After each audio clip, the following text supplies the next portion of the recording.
Que feriez-vous si vous découvriez qu'un prédateur fortuné avait drogué votre boisson pour être secouru par quelqu'un d'encore plus redoutable?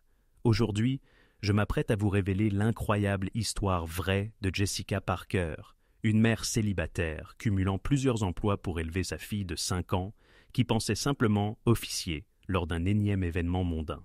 Elle ignorait alors que Lorenzo Santangelo, un mafioso italien de 40 ans, l'observait depuis l'autre bout de la salle, et qu'il allait être le témoin d'une scène qui allait glacer le sang de cet homme. Quand Lorenzo comprit ce qui se passait, il agit avec une précision mortelle, s'approcha de Jessica et prononça 2 mots qui allaient lui sauver la vie et tout transformer. « Ne parle pas ».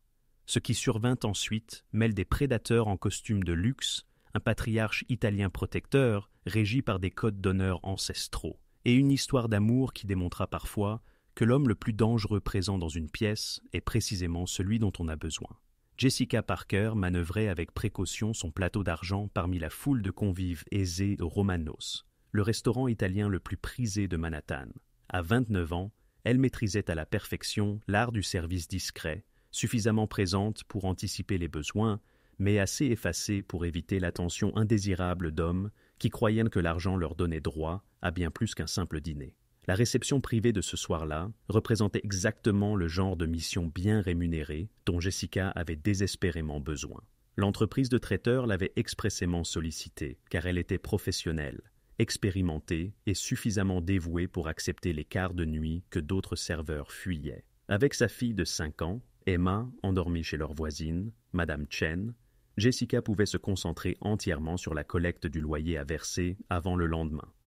L'événement célébrait le cabinet Blackstone Investment Group, une société de capital investissement réputée pour ses transactions de plusieurs milliards de dollars, et l'organisation de soirées dont le coût excédait bien souvent les salaires annuels de la plupart des gens.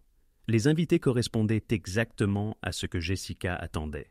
Des hommes âgés en costume sur mesure, discutant d'affaires autour de vin dont la bouteille coûtait plus cher que ce que Jessica gagnait en 1 semaine, accompagnés de femmes assez jeunes pour être leurs filles, qui riaient à des blagues insipides et acquiesçaient à des opinions qu'elles ne partageaient manifestement pas.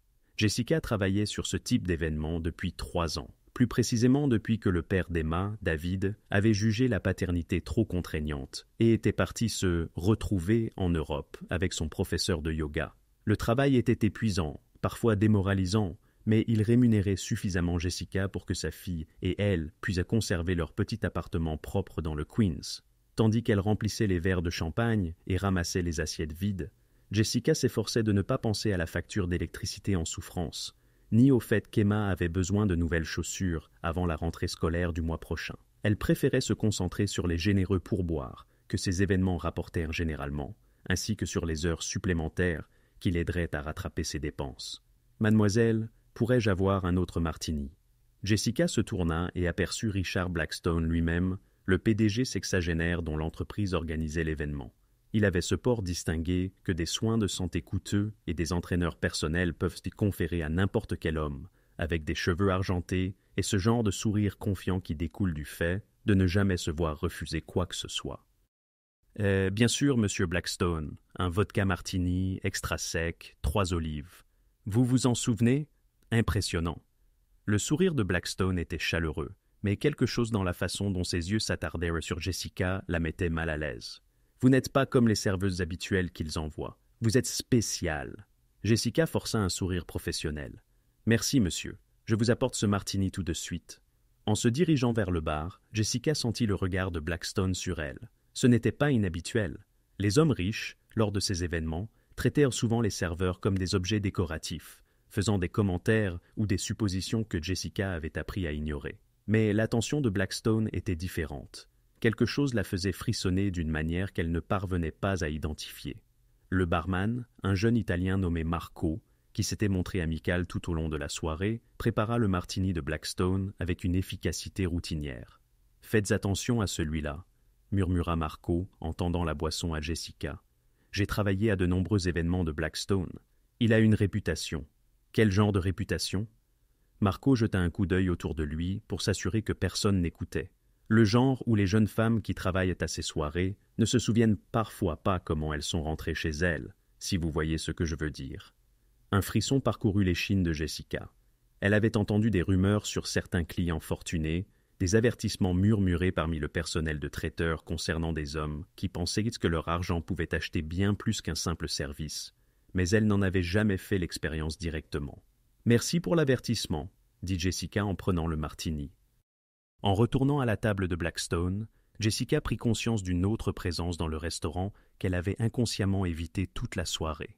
Dans le coin arrière, à une table qui semblait inspirer le respect de tout le personnel, était assis un homme qui rayonnait d'un pouvoir différent de celui des banquiers d'investissement et des gestionnaires de fonds spéculatifs qui remplissaient la salle.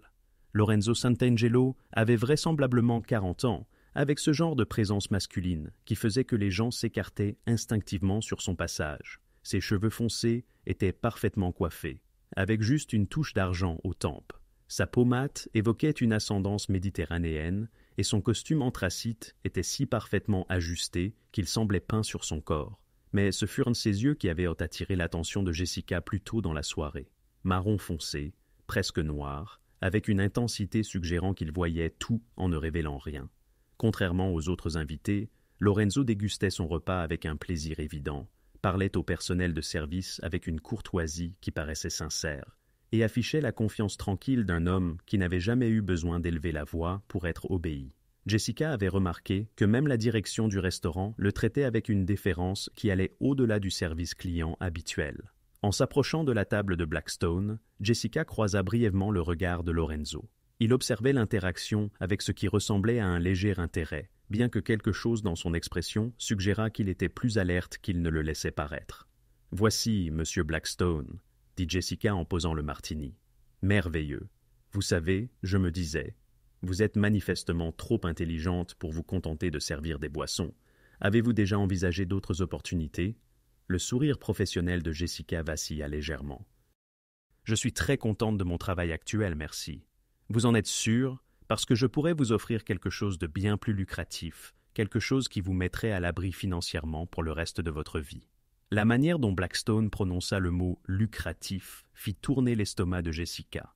Elle avait déjà entendu ce genre de proposition, bien que jamais exprimée aussi directement. « C'est très aimable de votre part, mais cela ne m'intéresse pas. Puis-je vous apporter autre chose ce soir ?»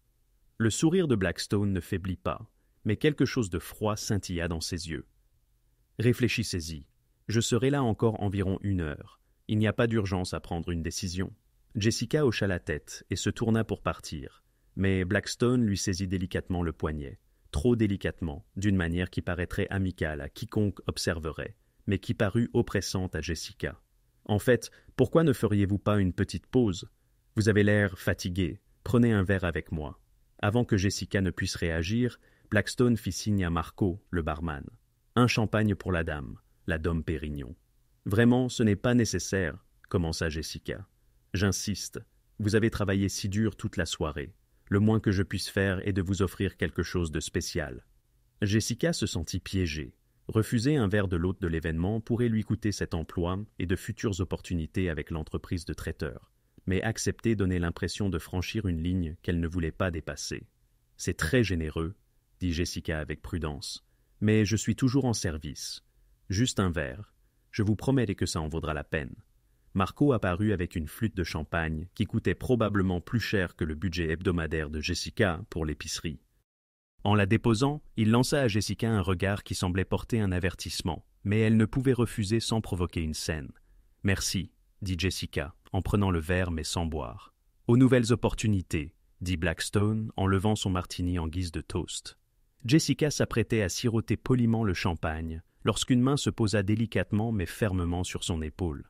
« Ne parle pas. » La voix était grave, accentuée par des inflexions italiennes, et portait une autorité qui fit figer Jessica instantanément. Elle se retourna et vit Lorenzo Santangelo debout derrière elle, ses yeux noirs fixés sur quelque chose qui fit serrer sa mâchoire d'une fureur contenue. « Ne bois pas, » continua Lorenzo, sa voix toujours calme, mais avec un sous-entendu qui hérissa les poils sur le bras de Jessica. « Et ne dis rien tant que je ne te le dirai pas. » Jessica suivit le regard de Lorenzo et vit ce qu'il observait. Le visage de Blackstone, qui était devenu pâle d'une peur qui semblait réelle. « Monsieur Santangelo, » dit Blackstone, sa voix dépourvue du ton confiant qu'il avait utilisé avec Jessica. Je ne m'attendais pas à vous voir ce soir. Clairement, répliqua Lorenzo, son accent faisant sonner le mot comme une lame. Jessica Caramia, veuillez reculer de la table. Jessica ne savait pas qui était Lorenzo, ni pourquoi Blackstone semblait terrifié par lui, mais chaque instinct lui disait de faire exactement ce que Lorenzo ordonnait. Elle recula, tenant toujours la flûte de champagne. Lorenzo saisit une serviette sur la table et prit délicatement le verre de champagne des mains de Jessica. Puis, à son grand étonnement, il trempa le coin de la serviette dans le champagne et la tint à la lumière. « Rohypnol », dit Lorenzo d'un ton désinvolte, comme s'il parlait du temps qu'il faisait. Aussi connu sous le nom de drogue du viol. Incolore, inodore et totalement indétectable, à moins de savoir ce qu'il faut chercher. Le sang de Jessica se glaça. Le champagne. Blackstone avait insisté pour qu'elle boive ce champagne, avait été contrarié quand elle avait hésité. « Je ne vois pas ce que vous insinuez, » commença Blackstone. « Je n'insinue rien, » l'interrompit Lorenzo, sa voix devenant glaciale. « J'énonce des faits. Vous avez drogué la boisson de cette femme avec l'intention de la neutraliser pour l'agresser. Je vous ai vu glisser la poudre dans le verre alors que Marco était distrait. » Jessica sentit la pièce tourner autour d'elle. Elle avait été à quelques secondes de boire ce champagne, à quelques secondes de devenir une autre victime d'un prédateur qui usait de sa fortune et de sa position pour nuire à des femmes vulnérables. « C'est une accusation grave, » dit Blackstone, mais sa voix tremblait désormais. « Vous ne pouvez pas prouver. » Lorenzo sortit son téléphone et montra l'écran à Blackstone. Les caméras de sécurité sont des outils merveilleux, surtout quand on sait quels angles surveiller et quelles séquences conserver. Le sang quitta entièrement le visage de Blackstone lorsqu'il réalisa que Lorenzo détenait une preuve vidéo de l'agression. « Maintenant, » poursuivit Lorenzo, d'une voix qui conservait ce calme mortel, « vous allez quitter ce restaurant immédiatement. Vous allez clôturer votre compte ici et ne jamais revenir. Vous allez annuler tous les événements futurs que votre entreprise a prévus dans tout établissement dont j'ai un intérêt. Vous ne pouvez pas dicter. » Mais Lorenzo continua comme si Blackstone n'avait pas parlé.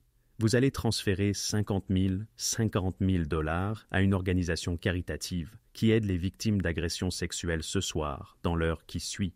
C'est de l'extorsion. Lorenzo sourit, mais ce fut l'expression la plus effrayante que Jessica ait jamais vue. C'est la justice, monsieur Blackstone. Car, si vous préférez, nous pouvons aborder cette question avec certains de mes associés, qui sont moins diplomates que moi. Blackstone regarda autour du restaurant comme s'il espérait un soutien. Mais Jessica remarqua que les autres clients évitaient soigneusement tout contact visuel.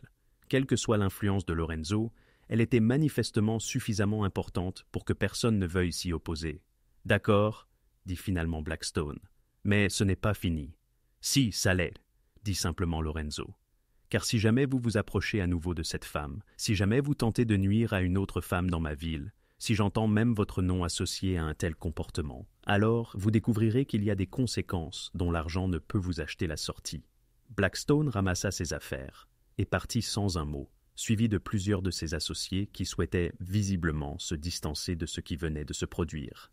Après leur départ, Lorenzo se tourna vers Jessica, son expression passant de terrifiante à préoccupée. « Vous allez bien, Caramia » Jessica le regarda, essayant de comprendre ce qui venait de se passer. « Vous m'avez sauvé. Je ne pouvais pas rester là et regarder un prédateur droguer une femme innocente. Mais comment saviez-vous? Comment avez-vous vu ce qu'il faisait? » Le sourire de Lorenzo devint royal. « Dans mon métier, on apprend à surveiller certains comportements. Des hommes comme Blackstone pensent qu'ils sont invisibles en raison de leur argent et de leur statut. Mais j'observe les prédateurs depuis de nombreuses années. » Jessica réalisa qu'elle tremblait. Le plein impact de ce qu'elle avait failli vivre la frappait d'un coup. « J'aurais pu, si vous n'aviez pas été là. Mais j'étais là, et vous êtes en sécurité. » Jessica regarda Lorenzo, le regarda vraiment, essayant de comprendre qui était cet homme et pourquoi il était intervenu au nom d'une inconnue. Le costume coûteux, la façon dont le personnel le traitait, la peur manifeste qu'il avait inspiré à Blackstone, tout suggérait une personne dotée d'un pouvoir et d'une influence considérable. « Qui êtes-vous » demanda directement Jessica. Lorenzo étudia son visage un instant. « Je suis quelqu'un qui croit que les femmes doivent être protégées et non exploitées. Quelqu'un qui pense que la richesse et le pouvoir doivent être utilisés pour aider les gens et non pour leur nuire. » Ce n'était pas vraiment une réponse, et ils le savaient tous les deux. « Jessica, n'est-ce pas ?» continua Lorenzo. « C'est comme ça que Blackstone vous a appelé. »« Oui, Jessica Parker. »« C'est un plaisir de vous rencontrer, Jessica Parker. » même dans ces circonstances. Je suis Lorenzo Santangelo. Le nom ne signifiait rien pour Jessica, mais elle pouvait voir qu'il signifiait quelque chose pour le personnel du restaurant qui observait discrètement leur interaction. « Monsieur Santangelo, je ne sais comment vous remercier. Nuls remerciements ne sont nécessaires, mais j'ai une question, si cela ne vous dérange pas. Bien sûr, travaillez-vous souvent sur des événements comme celui-ci, des réceptions privées, une clientèle aisée, des horaires tardifs ?» Jessica se sentit soudainement embarrassée. « Quand je peux en avoir, la paye est bonne. Et j'ai des responsabilités qui nécessitent une bonne paye. » Des enfants? Jessica hocha la tête. Une fille, Emma, elle a 5 ans. Quelque chose changea dans l'expression de Lorenzo. Non pas de la pitié, mais de la compréhension, comme si sa situation lui avait clarifié quelque chose d'important. Et vous travaillez seul sur ces événements, sans sécurité, sans protection? L'entreprise de traiteur fournit une sécurité de base, mais... Jessica s'interrompit, réalisant à quel point cette protection s'était avérée inadéquate. Jessica, ce qui s'est passé ce soir n'était pas un hasard. Des hommes comme Blackstone ciblent les femmes qu'ils perçoivent comme vulnérables, isolées, financièrement désespérées. Des femmes qui travaillent seules lors d'événements nocturnes et qui ne peuvent pas se permettre de déposer plainte, ce qui pourrait leur coûter un emploi futur. La vérité de ces paroles frappa Jessica comme un coup physique. Elle avait été ciblée précisément parce qu'elle semblait vulnérable, parce que Blackstone avait calculé qu'elle serait peu susceptible de signaler l'agression et incapable de se défendre efficacement. « J'ai besoin de ce travail, » dit Jessica d'une voix basse. « Je ne peux pas me permettre d'éviter ce genre d'événement. » « Non, vous ne pouvez pas, mais vous ne pouvez pas non plus vous permettre de les travailler sans protection. » Lorenzo marqua une pause, semblant peser soigneusement ses mots. « J'ai une proposition à vous faire si vous êtes prête à l'entendre. » Jessica ressentit un frisson d'inquiétude. Les hommes qui faisaient des propositions aux femmes qu'ils venaient de sauver d'autres hommes offraient rarement quelque chose d'innocent. Quel genre de proposition? Je possède plusieurs entreprises légitimes dans cette ville, des restaurants, des sociétés d'organisation d'événements, des services d'hôtellerie. J'ai toujours besoin de personnel fiable et professionnel, capable de gérer une clientèle haut de gamme. Vous m'offrez un emploi? Je vous offre un emploi bien rémunéré, qui assure votre sécurité et vous garantit de ne plus jamais avoir à vous soucier d'hommes comme Blackstone. Jessica le regarda, essayant de comprendre le piège. Pourquoi feriez-vous cela pour quelqu'un que vous venez de rencontrer? Parce que vous me rappelez quelqu'un de très important pour moi. Parce que je crois que les bonnes personnes méritent des opportunités pour construire une vie meilleure. Et parce que je pense que vous seriez très doué pour le travail que j'ai en tête. Quel genre de travail? La coordination d'événements pour mes restaurants et mes clients privés. Vous géreriez le personnel de service, coordonneriez avec les traiteurs, vous assureriez que les événements se déroulent sans accroc. Cela utiliserait les compétences que vous possédez déjà, mais dans un environnement où votre sécurité et votre dignité sont garanties. L'offre semblait trop belle pour être vraie, ce qui rendait immédiatement Jessica méfiante. « Monsieur Santangelo, j'apprécie ce que vous avez fait ce soir, mais je ne sais rien de vous. Pour autant que je sache, vous pourriez être aussi dangereux que Blackstone, juste meilleur pour le cacher. » Lorenzo hocha la tête d'un air approbateur. « C'est exactement la bonne question à poser. Il ne faut jamais faire confiance à des offres trop généreuses, surtout de la part d'hommes que l'on ne connaît pas. » Il sortit son téléphone et montra l'écran à Jessica. C'est le site web de Santangelo Hospitality. Vous pouvez faire des recherches sur l'entreprise, lire les avis, parler aux employés actuels. Je ne vous demande pas de me faire confiance aveuglément. Je vous demande d'étudier l'opportunité et de décider par vous-même. Jessica regarda le site web professionnel, notant les adresses de plusieurs établissements haut de gamme à travers la ville. Prenez le week-end pour y réfléchir, continua Lorenzo. Si vous décidez que vous êtes intéressé, appelez le numéro indiqué sur le site web et demandez à parler à Maria Santangelo, ma sœur. Elle gère les ressources humaines et pourra répondre à toutes vos questions sur le poste. Lorenzo tendit une carte de visite à Jessica, puis fouilla dans sa veste et en sortit une enveloppe. C'est votre paye pour ce soir, plus une prime pour le traumatisme que vous avez subi. Considérez cela comme une compensation pour le comportement de Blackstone. Jessica ouvrit l'enveloppe et haleta. Il y avait plus d'argent à l'intérieur que ce qu'elle gagnerait normalement en deux mois. « Je ne peux pas accepter ça. Si, vous pouvez. Et vous le devriez. Vous avez une fille à charge, et cette responsabilité est plus importante que la fierté. » La façon dont Lorenzo le dit, avec un ton factuel, sans condescendance, fit comprendre à Jessica qu'il saisissait la détresse financière d'une manière que les hommes fortunés ne comprenaient généralement pas. « Monsieur Santangelo, Lorenzo, je ne comprends pas pourquoi vous êtes si généreux envers une inconnue. L'expression de Lorenzo devint distante un instant, comme s'il se souvenait de quelque chose de douloureux. Quand j'étais jeune, ma mère cumulait plusieurs emplois pour subvenir aux besoins de ma sœur et moi après le décès de mon père. Elle était belle, désespérée et complètement vulnérable face aux hommes qui voyaient ses qualités comme des opportunités d'exploitation. Elle n'a pas toujours été aussi chanceuse que vous ce soir. La simple déclaration comportait un poids d'histoire et de douleur qui serra le cœur de Jessica. « Je suis désolée, dit-elle. C'était il y a longtemps, mais cela m'a enseigné que protéger les femmes qui ne peuvent se protéger elles-mêmes n'est pas de la charité, c'est une responsabilité. » Lorenzo se leva, ajustant sa veste avec une élégance raffinée qui suggérait des habitudes coûteuses. « Pensez à mon offre, Jessica. Et en attendant, soyez prudente concernant les événements auxquels vous participez. Les hommes comme Blackstone ne sont pas rares dans ces milieux. » Alors que Lorenzo s'apprêtait à partir, Jessica fut prise d'une panique soudaine à l'idée qu'il disparaisse de sa vie. « Attendez, l'appela-t-elle. Comment puis-je savoir que vous n'êtes pas trop beau pour être vrai ?»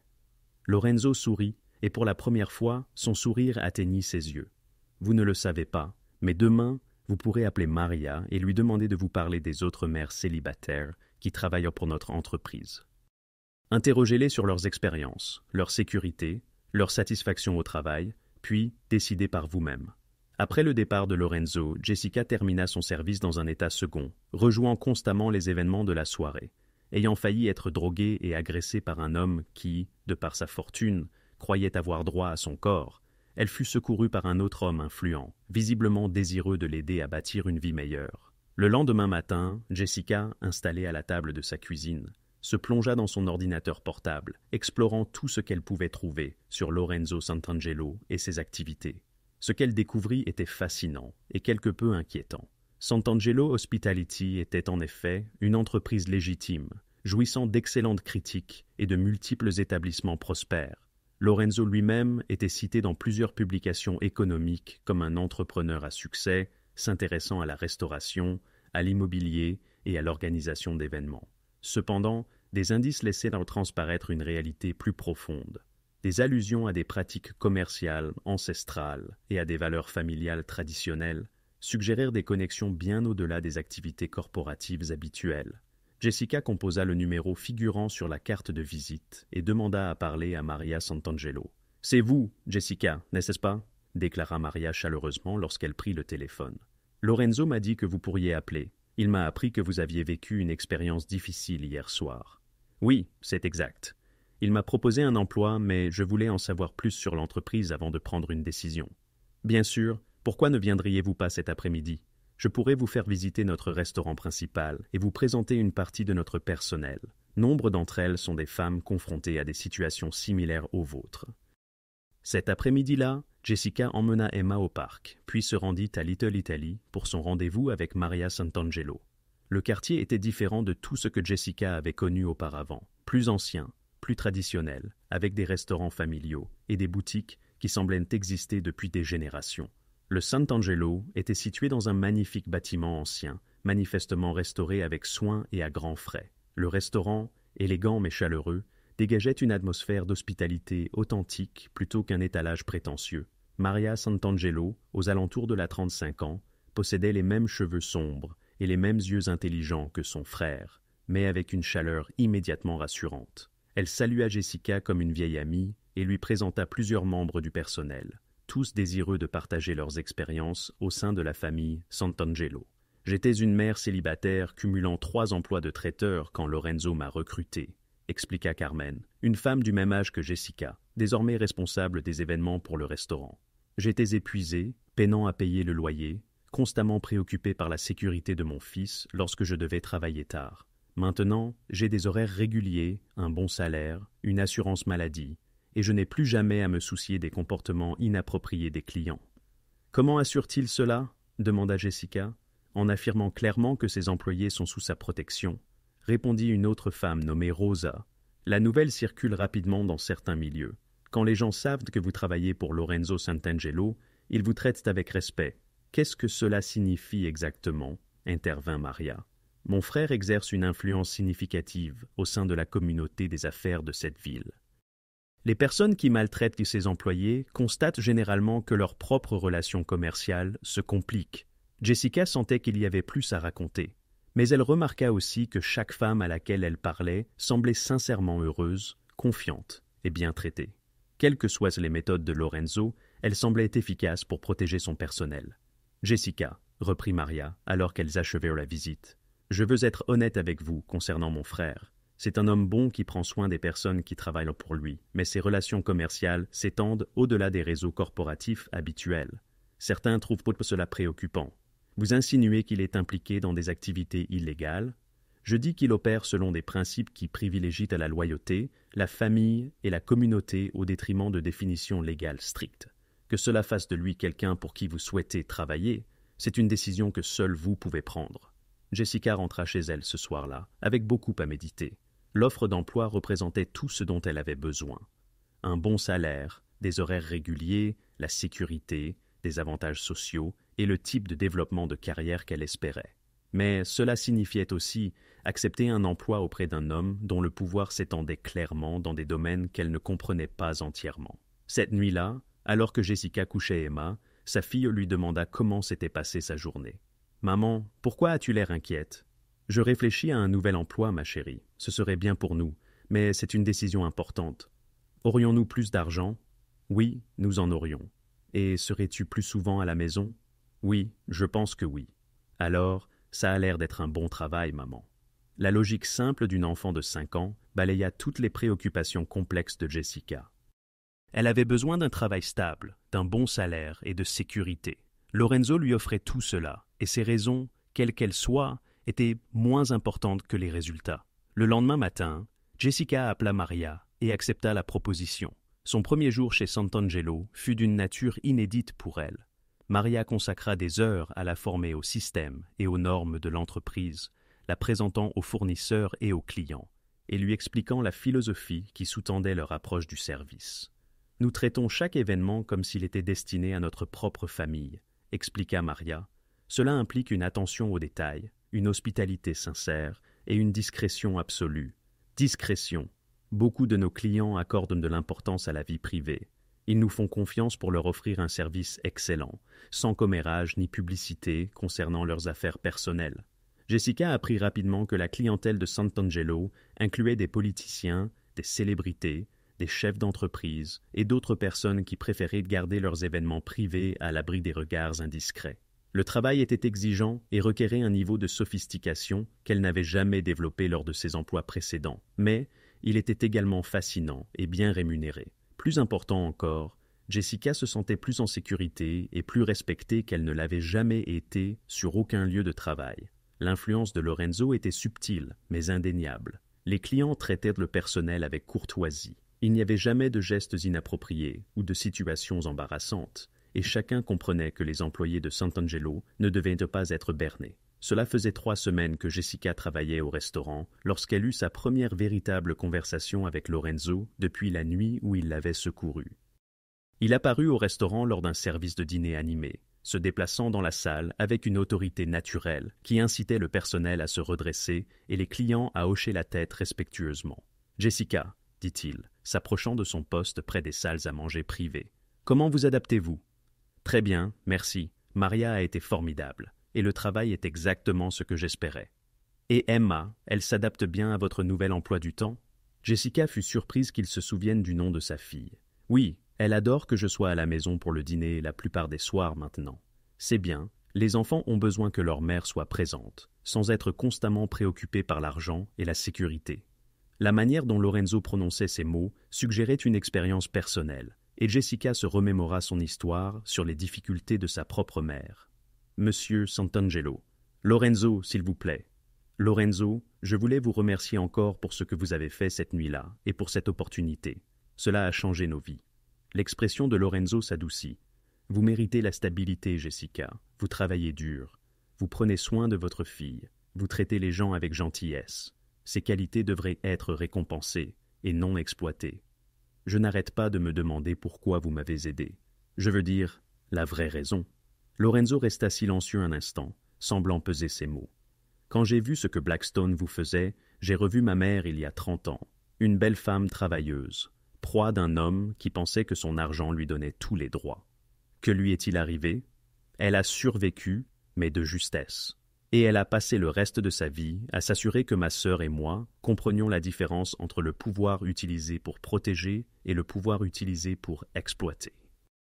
Jessica observa le visage de Lorenzo, y discernant à parts égales douleur et détermination. « C'est pour ça que vous faites ce que vous faites, protéger les gens. C'en fait partie, oui. Ma famille dispose de ressources, d'influences, de relations qui peuvent améliorer ou empirer la vie des gens de cette communauté. Je choisis d'utiliser ces ressources pour protéger plutôt que de nuire, même si c'est dangereux. Tout ce qui vaut la peine est dangereux, Carameya. La question étant de savoir si le risque sert un bon objectif. » Au cours des mois suivants, la vie de Jessica s'améliora d'une manière qu'elle n'avait jamais cru possible. Son travail chez Sant'Angelo était stimulant et gratifiant, lui permettant d'utiliser des compétences qu'elle avait développées tout en acquérant de nouvelles. Sa situation financière se stabilisa, au point où elle put s'offrir un meilleur appartement dans un quartier plus sûr, et Emma s'épanouissait dans une nouvelle école qui disposait réellement de ressources pour ses élèves. Plus important encore, Jessica avait le sentiment d'appartenir à un endroit pour la première fois depuis que le père d'Emma était parti. Les entreprises de la famille Sant'Angelo étaient exactement cela, des opérations familiales où les employés étaient traités comme des membres élargis de la famille, où les problèmes personnels étaient abordés collectivement, où le succès était partagé et les difficultés étaient soutenues. Jessica se découvrit également des sentiments pour Lorenzo, qui dépassaient la gratitude et le respect professionnel.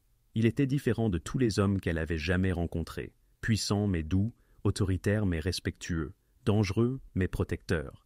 Lorsqu'il visitait le restaurant, il prenait toujours le temps de s'enquérir d'Emma, de s'informer sur les objectifs et les rêves de Jessica, d'offrir des conseils ou de l'aide sans condescendance. L'attirance était clairement mutuelle. Jessica surprenait Lorenzo en train de la regarder, avec une intensité qui n'avait rien à voir avec les affaires, et leurs conversations devinrent progressivement plus personnelles, plus intimes, plus chargées de possibilités. Le tournant survint un vendredi soir, alors que Jessica travaillait tard, pour coordonner une réception de mariage prévue pour le week-end. La plupart du personnel était déjà parti, et Jessica, seule dans le restaurant, examinait les derniers détails quand elle entendit quelqu'un entrer par l'accès privé qu'utilisait Lorenzo. « Jessica, vous ne devriez pas être ici si tard, toute seule. » Jessica leva les yeux et vit Lorenzo s'approcher, l'expression empreinte d'inquiétude. « Je voulais m'assurer que tout soit parfait pour l'événement de demain.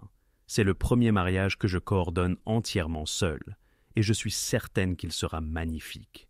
Mais il est plus de 22 heures, et votre fille vous attend à la maison. En fait, Emma passe la nuit chez une amie ce soir. J'ai pensé que ce serait une bonne occasion de rattraper mon retard au travail. » Lorenzo analysa son visage sous la douce lumière du restaurant. « Vous travaillez trop dur, Caramia, » dit-il. Le même homme qui possède de multiples entreprises et travaille probablement 18 heures par jour. C'est différent. Je n'ai pas un enfant en bas âge qui dépend de moi. Non, mais vous avez des dizaines d'employés qui dépendent de vous, des centaines de personnes qui comptent sur vous pour leur protection et leur soutien. Lorenzo sourit. Vous en voyez trop, Jessica Parker. Je vois un homme qui porte plus de responsabilités que quiconque ne devrait avoir à porter seul.